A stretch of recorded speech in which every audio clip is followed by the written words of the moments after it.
Hello friends, welcome back to my channel. Today I am going to tell you how to balance an equation with short tricks. So let's start. मैं आपको एक short trick बताने वाली हूँ. देखो, ये hydrogen होता है, ऑक्सीजन और ये वाटर. तो अब मैं बताऊंगी how to balance an equation. हमारे पास ये इक्वेशन दी हुई है जो कि बैलेंस नहीं है, तो फिर मैं इसमें वेरिएबल्स रखूंगी. एक शॉर्ट ट्रिक होती है जिसमें अगर मैं उनके आगे कॉफिशिएंट्स ले लेती हूँ, यानी मैंने इसमें ए ले लिया, इसके आगे बी और इसके आगे सी. अगर और भी हो तो आप डी ई एफ आप ले सकते हैं और फिर आप उनकी वैल्यूज फाइंड करके आप बैलेंस कर सकते हैं इक्वेशन को. अब मैंने वेरिएबल्स ले लिए हैं. अब मैं स्टार्ट करती हूँ. देखिए, मैं पहले ये लिख लेती हूँ कि मेरे पास क्या क्या दिए हुए हैं. यानी मेरे पास 2 हाइड्रोजन के, 2 ऑक्सीजन के और यहाँ पे मेरे को अलग सा दिया हुआ है. मतलब मुझे बैलेंस करनी है इस इक्वेशन को. तो अब देखो, मेरे पास हाइड्रोजन के 2 दे रखे हैं, तो मैं इसको 2a से मतलब a से मल्टीप्लाई कर दूंगी. तो ये आ गया 2a इक्वल्स टू, अब मैं राइट हैंड साइड ले लेती हूँ, है ना. तो अब 2c ले लूंगी मैं. इसका यहाँ पे 2 है तो इसका 2c ले लूंगी. फिर अब o का देखते हैं. अब h का हो गया, अब o बचा है. अब जैसे इसका हमने h का लिया 2a इक्वल्स टू 2c, अब इसका भी हम ऐसे ही लेते हैं कि 2b हो जाएगा इसका, और इधर साइड हो जाएगा, ये माना जाता है 1. तो अब 1 को हम c से मल्टीप्लाई करेंगे तो 1c आएगा, लेकिन हम 1c नहीं लिखेंगे, हम सिर्फ c लिख देंगे. ठीक है. अब फाइंड करते हैं हम वैल्यूज. अब हमारे पास किसी की भी वैल्यू नहीं दे रखी, तो हम कैसे फाइंड करें. तो ठीक है, अब हम मान लेते हैं कि पहले हम देखते हैं कि किसमें क्या चीज ज्यादा आ रही है. देखो, अब a इसमें आ रहा है, a इसमें नहीं आ रहा है, इसमें b आ रहा है, c इसमें आ रहा है, c इसमें आ रहा है. तो अब c हम वैल्यू ले लेते हैं. जब भी हमारे पास किसी की वैल्यू नहीं होती है तो हम ज्यादा वाले की वैल्यू, यानी मान लो इसमें हमें c दे रखा है तो हम उसकी वैल्यू 1 ले लेते हैं.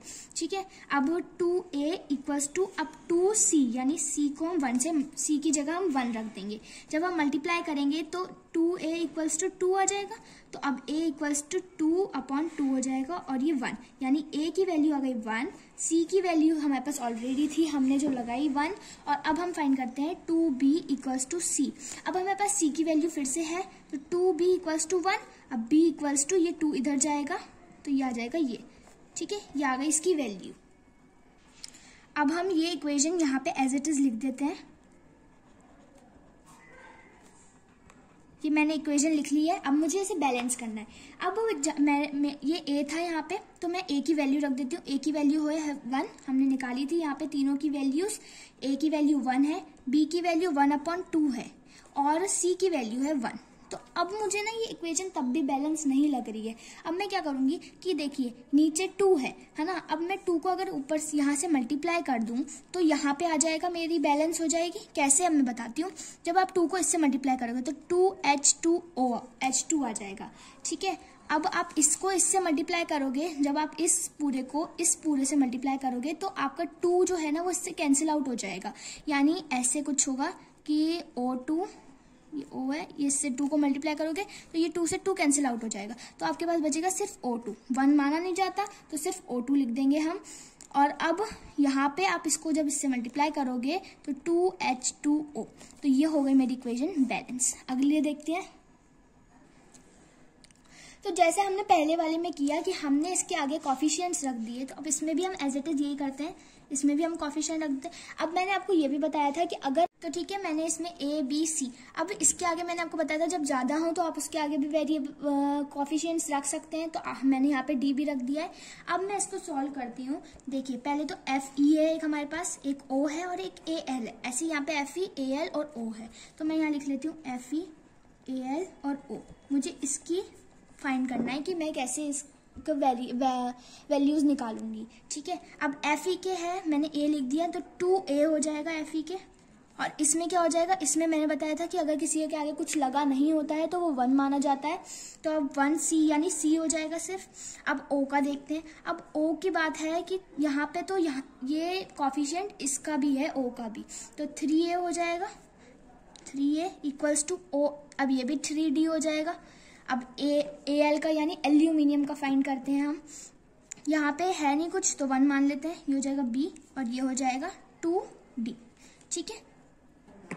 ठीक है. अब मैं इसकी वैल्यूज फाइंड कर लेती हूँ. अब पहले मैं देखती हूँ कि किसमें क्या चीज ज्यादा आ रही है. यहाँ पे A आ रहा है, इसमें A आ रहा है, C आ रहा है, C इसमें नहीं आ रहा है कहीं, तो मैं तो C की लूंगी, ये नहीं.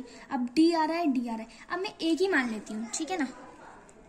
A मैंने मान लिया, ए और डी वैसे ज़्यादा आ रहा है तो मैंने ए ले लिया है, आप डी भी ले सकते हैं, ठीक है। तो अब ए की वैल्यू है 1 और सी, तो 2 इक्वल्स टू सी, यानी सी की वैल्यू आ गई 2, ठीक है। अब b इक्वल्स टू 2d, अब b तो मेरे पास इसकी है नहीं, तो पहले मैं ये वाला फाइंड कर लेती हूँ। तो 3 इंटू 1 3d आ जाएगा, 3 इक्वल्स टू 3d और 3 इधर पहुंच जाएगा मल्टीप्लाई में, तो ये आ जाएगा d इक्वल्स टू 1। तो d की वैल्यू मेरे पास आ गई। अब मैं d की वैल्यू यहाँ पे इजीली लगा सकती हूँ, तो 2 इंटू 1 b इक्वल्स टू 2। तो अब मेरी चारों की वैल्यूज आ चुकी हैं, यानी a equals to 1, c equals to 2, b equals to 2 और d इक्वल्स टू 1। अब मैं इसमें रख लेती हूँ, कैसे रखते हैं अब वो बताती हूँ मैं आपको। पहले मैंने एज इट इज ये इक्वेशन लिख लेती हूँ, ये इक्वेशन मैं एज इट इज लिख लेती हूँ ताकि मैं इसमें वैल्यूज रख सकूँ। अब रख लेती हूँ, ठीक है। ये a था तो a की वैल्यू है 1, तो यहाँ पे 1 लिख लेती हूँ। अब c की वैल्यू 2, तो पहले c की लिख लेती हूँ 2, b की 2 और ये। अब मुझे लग रहा है कि ये बैलेंस्ड है इक्वेशन, क्योंकि यहाँ पे ना नीचे न्यूमरेटर या डिनोमिनेटर में कुछ है नहीं, डिनोमिनेटर में कुछ है नहीं। तो अब मैं लिख लेती हूँ 1 की मैं कोई वैल्यू नहीं मानती हूँ, ये आ गया 2fe प्लस al2। अब मुझे ऐसा लग रहा है कि ये बैलेंस्ड है इक्वेशन।